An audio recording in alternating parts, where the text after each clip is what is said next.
नमस्कार दोस्तों, हमारे एक और न्यू ब्लॉग में आप सबका स्वागत है। आज हम संस्कृत के ऐसे महान विद्वान के विषय में बात करेंगे।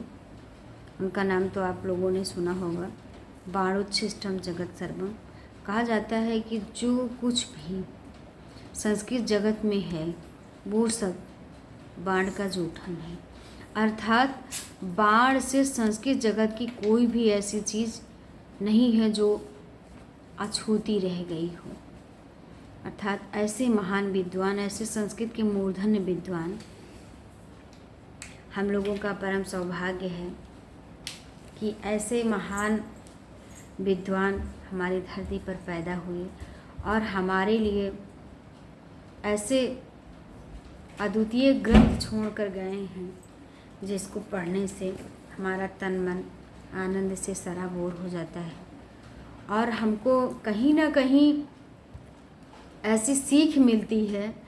आज का समय तो सोशल मीडिया का समय हो गया है। लोग साहित्य को भूल गए हैं कि साहित्य नाम की भी कोई चीज़ होती है। और नहीं तो पहले के ज़माने में जो हमारे बुद्धिमान सज्जन लोग होते थे उनका मनोरंजन इसी से होता था। कहा भी गया है, काव्य शास्त्र विनोदेन कालो गच्छति धीमताम। जो विद्वान लोग होते थे, सज्जन लोग होते थे, उनका समय काव्य शास्त्र को पढ़ने पढ़ाने उससे उनका आनंद होता था, उससे उनका मनोविनोद होता था। और आज तो लोग जो है सोशल मीडिया में आ गए हैं, तो सोशल मीडिया की वजह से घर परिवार को भी समय नहीं दे पाते। काव्य शास्त्र पढ़ने की तो बात ही दूर है। लेकिन कुछ लोग बचे हैं अभी कुछ लोग हैं जिनको शास्त्र पढ़ने का शौक़ है और उनको ये पता है कि हमारे शास्त्र में क्या क्या बातें लिखी गई हैं और ये हमारे लिए कितनी आवश्यक है या हमारी नई पीढ़ी के लिए कितनी आवश्यक है।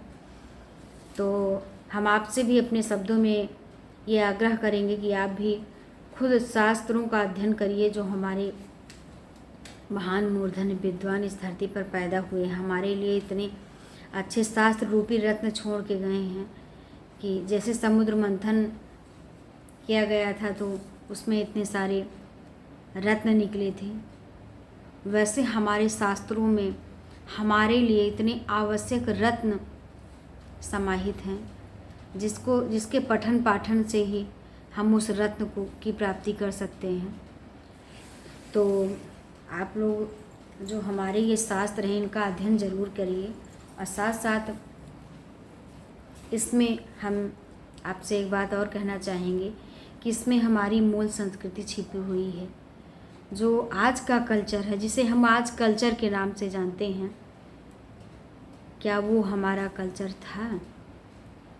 वो हमारा कल्चर नहीं था। हम पाश्चात्य लोगों से प्रभावित होकर हम अपने कल्चर को इतना बदल दिए हैं कि हमारा कल्चर, हमारी मूल संस्कृति क्या थी आज हमें पता ही नहीं है। हमें बहुत कम लोग ऐसे होंगे जिनको अपनी मूल संस्कृति पता होगी। और आज जब हम लोगों में इतने कम लोगों की संख्या बची है जो हमारी मूल संस्कृति को जानती है, तो हमारे बच्चे, आगे आने वाली पीढ़ी तो हमारी जो ये भारतीय संस्कृति है, ये जो इंडियन कल्चर है, इसको तो एकदम से भूल ही जाएगा। उनको तो इसमें का 1% भी नहीं याद रहेगा। तो हम आप लोगों से एक आग्रह करते हैं कि मैं जो छोटे अपने टूटे फूटे शब्दों में ये जो मैं आपको एक छोटी छोटी कहानी या कथा के रूप में मैं अपने शब्दों में आपको ये बताती हूँ, इसका सार आप हमारी वीडियो मत देखिए, कोई बात नहीं, लेकिन आप साहित्य का अध्ययन ज़रूर करिए। चाहे हिंदी का साहित्य हो, चाहे संस्कृत का साहित्य हो। ये जो साहित्य हैं इसमें हमारी मूल संस्कृति छिपी हुई है। जो हमारी मूल जड़ें हैं, जो हमारे विकास की मूल जड़ें हैं, वो छिपी हुई हैं। हमारे परिवार की नींव किस पर टिकी होती है? हमारी संस्कृति पर टिकी होती है। आज हमारी संस्कृति ही डगमगा रही है तो हमारे परिवार की नींव, जिस पर हमारा परिवार रूपी महल खड़ा हुआ है, जब उसकी नींव ही नहीं मजबूत रहेगी तो परिवार रूपी महल कैसे हो पाएगा, वहाँ तक तो हम लोग सोच ही नहीं पाते हैं। तो हम आपसे एक रिक्वेस्ट करेंगे कि आप लोग शास्त्रों का अध्ययन ज़रूर करिए। भले आप मोबाइल में ही, सोशल मीडिया के माध्यम से ही, बहुत सारे हमारे विद्वान लोग ऐसे हैं जिन्होंने अपनी भाषा में, अपनी उत्कृष्ट भाषा में अच्छे अच्छे हमारी संस्कृतियों को, हमारे शास्त्रों को कहानी के रूप में, कथा के रूप में, लेख के रूप में लिख लिख के डाले हैं मोबाइल पे। तो आप उनका अध्ययन ज़रूर करिए। ये हमारे और हमारी आने वाली पीढ़ी के लिए बहुत ज़्यादा आवश्यक है। तो हम संस्कृत साहित्य के ऐसे महान मूर्धन्य विद्वान महाकवि बाण के विषय में चर्चा कर रहे थे। तो हम आते हैं अपने टॉपिक पे। तो महाकवि महाकवि बाण भट्ट जो है संस्कृत साहित्य के मूर्धन्य विद्वान है। कहा जाता है बाणोच्छिष्टम जगत सर्वम, बाणो बाणी बभू इत्यादि इनकी उपाधियाँ हमारे संस्कृत के और मूर्धन्य विद्वानों ने दी है। तो इनकी प्रथम कृति है हर्षचरित, एक आख्यायिका है, गद्य में लिखी हुई है। और इसके जो है इसके प्रणेता बाण भट्ट जी हैं। मैं आपको इसके विषय में थोड़ा सा बताती हूँ। और बाण भट्ट जी का समय जो है 7वीं शताब्दी का पूर्वार्ध माना जाता है। एग्जैक्ट तो नहीं कह सकते, लेकिन यह है कि अनुमान के आधार पर हमारे संस्कृत साहित्य के विद्वान जितने हैं इन्होंने अपने विषय में कुछ नहीं लिखा, तो केवल हम एक अनुमान लगाते हैं।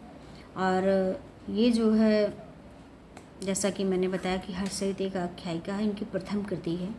और इनके पितामह जो है पाशुपत थे, यानी बाण भट्ट जी के, और पितामह अर्थापति थे, और पिता चंद्रभानु थे, और माता का नाम राजदेवी था। और हर्षचरित एवं कादम्बरी इनकी प्रमुख 2 कृतियाँ हैं। और हर्षचरित का कथानक 8 उच्छ्वासों में विभक्त है। और प्रमुख पात्र हैं इसके सरस्वती, सावित्री, बाण, पुष्पभूति, भैरवाचार्य, प्रभाकर वर्धन, यशोमती, राजवर्धन, हर्षवर्धन एवं राजश्री इत्यादि हैं। तो ये जो है आख्यायिका है जो कि गद्य के उसमें मानी जाती है। ये बहुत प्राचीनतम आख्यायिका है। यह 8 उच्छ्वासों में व्यक्त है, जिसमें बाण ने अपने आश्रयदाता और अपने समय के महान सम्राट हर्षवर्धन के विषय में उनके जीवन से संबद्ध घटनाओं का रोचक वर्णन किया है। हर्षवर्धन का नाम तो आप लोगों ने सुना होगा। ये शायद बाण भट्ट के समकालीन थे, तो उन्हीं के जीवन से जुड़ी हुई घटनाओं का इन्होंने बहुत ही अच्छा सजीव वर्णन किया है। और प्रथम 3 उच्छ्वासों में लेखक ने अपनी आत्मकथा दी है। कहा जाता है कि जो है ये जो बाण भट्ट हर्षचरित का प्रथम जो है 3 उच्छ्वास है, इसमें बाण भट्ट ने अपनी आत्मकथा लिखी है। और प्रथम उच्छ्वास के श्लोक 21 तक बाण ने अपने पूर्ववर्ती कवियों का यशोगान किया है। उनका जो है यशोगान किया है, जिसमें व्यास, भट्टारक, हरिश्चंद्र सातवाहन, प्रवर सेन और कालिदास आदि के नाम भी उल्लेखनीय हैं। शेष उच्छ्वासों में कवि ने हर्ष के पूर्वजों का वर्णन किया है और हर्ष के जन्म से लेकर राजश्री के मिलने तक का वर्णन हुआ है। और उच्छ्वास 1-2 का सारांश बाण भट्ट के जीवन में दिया गया है, जीवन वृत्त में दिया गया है। और वंश प्रवर्तक कौद से लेकर बाण के जन्म तथा सम्राट हर्ष से उसका परिचय और राज सम्मान का वर्णन है। तो उच्छ्वास 3 में हर्ष का वास्तविक जीवन चरित्र सुनाने के लिए यह कथा आगे की ओर बढ़ती है। और इसी उच्छ्वास में श्री हर्ष के वंश के आदि पुरुष पुष्पभूति के वंशज राजाओं का केवल अस्पष्ट संकेत है। इसके बाद महाराज प्रभाकर वर्धन के शौर्य का वर्णन है। उनकी पत्नी रानी यशोमती थी। उनके 2 पुत्र राजवर्धन और हर्षवर्धन थे तथा एक पुत्री थी राजश्री। राजश्री का पाणिग्रहण संस्कार मौखरी वंशज राजा गृहवर्मा से हुआ था।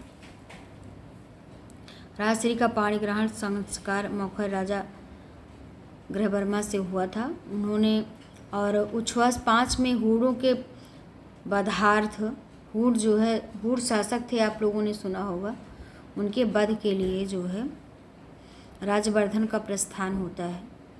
और हर्ष का उसके साथ कुछ दूर तक जाना और मृगया खेलना।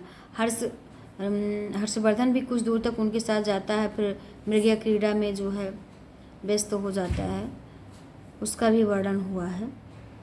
इसी समय पिता की रूढ़ता की सूचना मिलती है, और जब हर्षवर्धन वहाँ मृगया क्रीड़ा में व्यस्त होता है तो उनके पिता की बीमारी की जो है सूचना उनको मिलती है। और हर्ष का लौट कर आना, हर्ष वहाँ से लौट कर आते हैं, और माता यशोवती का पति की मृत्यु से पूर्व ही सती होने का संकल्प। कहा जाता है कि हर्षवर्धन के पिता की मृत्यु नहीं हुई थी, तभी उनकी माता यशोमती जो है सती हो गई थी। पहले सती होने का हमारे जो है देश में प्रचलन था, तो वही बताया गया है हर्ष कि यशोमती का सती होना, प्रभाकर वर्धन का स्वर्गवास तथा हर्ष का विलाप वर्णित है। और 5वें उच्छ्वास में, और उच्छ्वास 6 में राजवर्धन का हूण विजय के पश्चात राजवर्धन हूणों पर विजय प्राप्त कर लेते हैं। ये जो है 6वें उच्छ्वास में बताया गया है। और उसके पश्चात वो राज्य को लौट आते हैं। और पितृ शोक से विह्वल होना, उनका पिता की शोक से बहुत विह्वल हो जाते हैं, ये दिखाया गया 6वें उच्छ्वास में। हर्ष पर राज का भार डालना, वो राजपाट छोड़ देते हैं राजवर्धन, और हर्ष के ऊपर सारा राज्य का भार सौंप देते हैं।